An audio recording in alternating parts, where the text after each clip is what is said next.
उपाधीक्षक सह थानाध्यक्ष जयनगर को दिनांक 17/8/2023 को सूचना मिली थी कि कुछ अपराधी हैं जो कि एक बड़ी डकैती की योजना बना रहे हैं।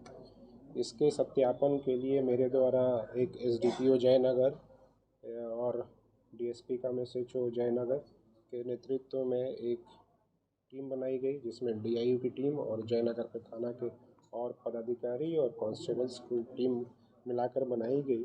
और उसके बाद इस सूचना के आधार पर कार्रवाई करने के लिए निर्देशित किया गया। इस सूचना के आधार पर जब चित्रगुप्त कॉलोनी है जयनगर में, वहाँ पर रेड किया गया तो वहाँ से 5 अपराधी जो है भागते हुए भागने लगे पुलिस को देख करके, जिसमें से 4 को दबोच भागकर पकड़ा गया और एक जो है अपराधी जिसका जो भाग गया उसका भी नाम इनके द्वारा बताया गया।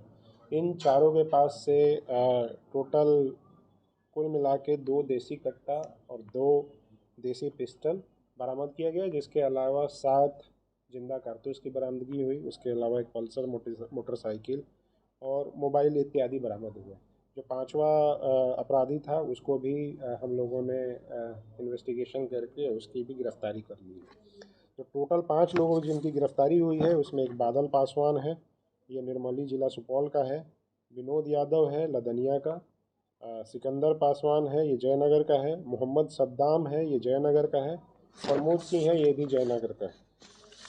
इसमें जो लगभग सारे जो अपराधी पकड़े गए हैं पांचों, इनके ऊपर पूर्व में भी कई आपराधिक इतिहास रहे हैं। मोहम्मद सद्दाम के ऊपर लगभग 8 आपराधिक इतिहास रहे हैं पहले से भी। सभी गंभीर धाराओं में इसके ऊपर केसेज पहले से दर्ज हुए हैं। प्रमोद सिंह के ऊपर भी 3 केसेज हैं। बादल पासवान के ऊपर भी 2 केसेज हैं, जो दोनों निर्मली सुपौल थाना में केस दर्ज है। विनोद यादव के ऊपर भी 5 केसेस दर्ज हैं। इनके द्वारा जांच पूछताछ के क्रम में और उसके अलावा जो हमारा टेक्निकल एविडेंस था उसके बेसिस पे जो जांच हुई, उसमें इनकी संलिप्तता जो है जयनगर थाना क्षेत्र में एक व्यवसायी के साथ 60,000 रुपये की लूट हुई थी। उसमें भी इसी गैंग ने घटना को कारित किया था। उसके अलावा हरलाखी में भी 11/7/23 को एक सीएसपी संचालक से 2,05,000 रुपये की लूट हुई थी, उसमें भी यही पूरे गैंग की संलिप्तता थी।